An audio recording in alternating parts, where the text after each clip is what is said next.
Good morning, everyone. It's Sunday, December 8th. MBTA General Manager Steve Poftak is our guest. Let's go on the record. It's been a year of uncommon noise for the head of the T. New Orange Line trains, the latest example. What will it take to keep everything on track? A new winter, a new season of worry for T-riders. We get their thoughts. The price of politics. Lack of funding pushes Senator Kamala Harris out of the presidential race. Who picks up her supporters? Let's go on the record. From WCVB Channel 5, the inside word from Washington to Beacon Hill. Today's newsmakers are going on the record. And welcome to OTR. I'm Ed Harding, along with News Center 5's political reporter Janet Wu. Thank you for joining us this morning. Our guest is the MBTA General Manager Steve Poftak. He's held that top position at the T since the first of this year, so he's almost coming up on the one-year anniversary. Before that, he served as the vice chair of the Fiscal Management Control Board and as director of the MassDOT Board. He was also the director for Better Government at the Pioneer Institute for Public Policy Research. He holds degrees from Middlebury College and Babson College. It's great to have you with us, sir. Thank you. Happy Sunday. Thank you. And you're still sitting after 1 year at the T? Absolutely. So let's start with the latest headaches that you're facing right now. First of all, delays on the Orange Line due to mechanical problems and defects in the third rail. There are some issues in the past week. Are these storm-related, first of all, and how bad is this winter going to be if the system already is breaking down at this point? We've resolved the issues with the third rail. We are taking a hard look at the number of in-service failures we've had this week. We obviously have not met our standards or our customer standards in terms of service on the Orange Line, and we're going to take a hard look at those failures. There's no common thread between all of them. You're pretty confident of that? I am. So we're going to need to take a look at that to make sure we're offering customers the standard that we've committed to. In terms of the winter, we had a sustained long duration snowstorm. I think in some cases we performed quite well. In other cases we had some issues. We're going to work on addressing those issues, and we'll be ready for the rest of the winter. What about these uncommon noises that were first reported on the Orange Line? And I don't think, were they weather related, first of all? They're not weather related.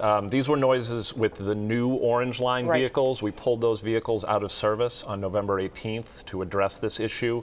It has to do with pads that are the interface between the vehicle itself and the truck assembly that holds the wheels. Okay. We have pulled them out of service out of an abundance of caution. We are going to get 404 of these vehicles, and we want to make sure any issues we find, we want to get them resolved early in the process. How long do you think they're out of service?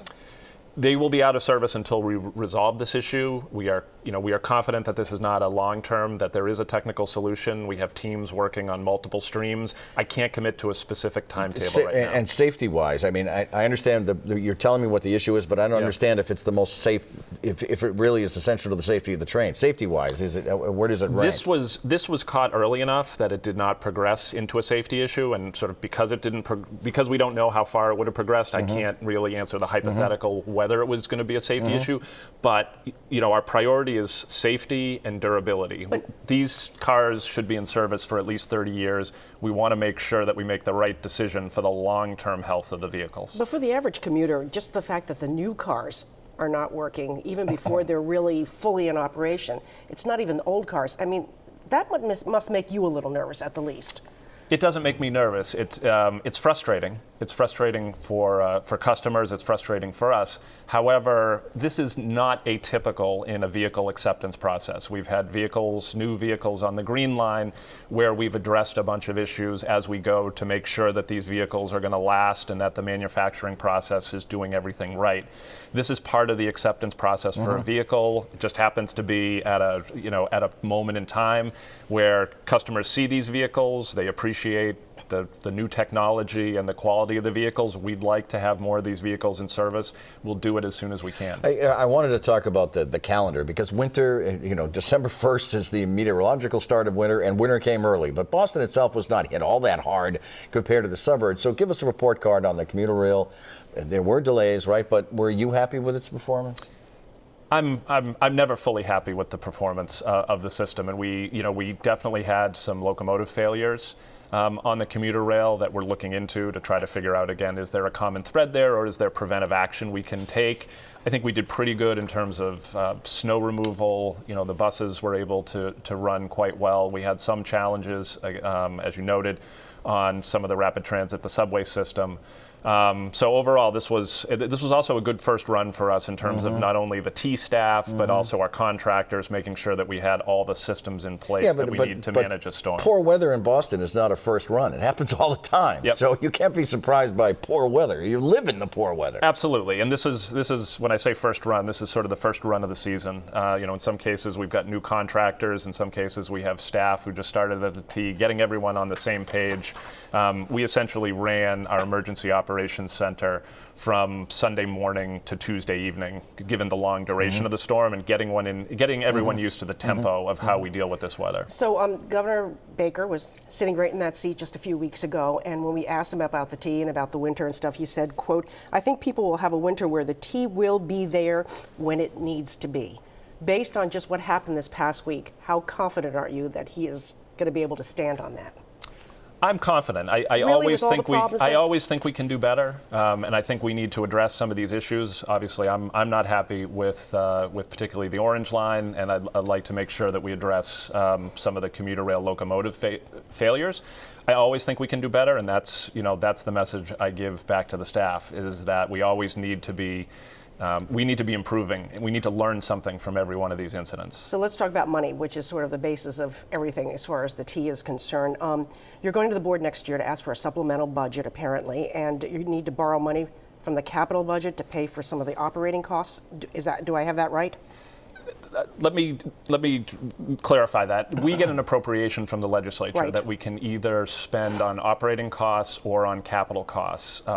There may be, depending on the will of the board, there may be the opportunity to take some that had initially been committed to capital and put it towards the operating budget. The money that we're asking for would be for, this isn't to fund sort of the T's current operations, it would be for additional things like enhancements to the safety department, new service pilots, additional bus and commuter rail. The things that you need immediately, not for the operation of the T. So aren't you in a sense borrowing from the future to pay for things that need to be done today by doing that? These come with current year dollars, and right now we have a fully funded capital plan, so I don't feel that this would come at the expense of the capital plan. I was just going to say, isn't there about $90 million available from the legislature that you put aside for repairs and emergency? Is that fair to say? Is that fair? There is $90 million that we can either spend on the operating or the capital budget. So the question is, will you have to dip into that to pay for ongoing costs? We might with the supplemental budget. Again, this supplemental budget I don't think is anywhere. It is not close to 90 million. We estimated it will be somewhere on the order of perhaps 8 to 12 million. So we don't think it will be a substantial amount. Okay. What about fare hikes? Do you think there'll be fare hikes within the next 12 months?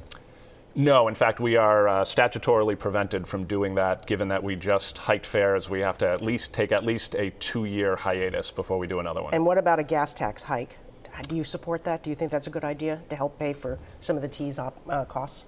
Right now, we have the revenue we need to operate the T. So no gas tax. You don't support the idea. I am. That is an issue I'm not prepared to take on. We have the revenue we need to operate the T. So here's an issue I hope you are prepared to take on. It's called the OTR Pop Quiz. Oh dear. All right. I love it. He said very quietly, I love the first reaction. Oh dear. I should have quit while I was ahead. I think I did 5 for 5 the last time. So. Okay, well, we're down to 4. So okay. you did 5 for 5 last time? Very good. Okay, here we go. When it opened on January 1st, 1899, South Station had one other word in its title, and we put it on the screen for you. So go ahead and tell me, was it the South Central Station? Was it South Boston Station? Was it South Railway Station? Boy, I'm guessing here. I would say it is South Railway Station. South Central Station. And for extra point, what is it now officially called? It is the Michael Dukakis Transportation All right, we'll give it. All right, that's exactly what it was. It is. London subway is known as the Underground, but that name is a bit of a misnomer, which leads to our question: how much of the Underground is actually underground? Is it 35%, 45%, or 55%? I'll go with A.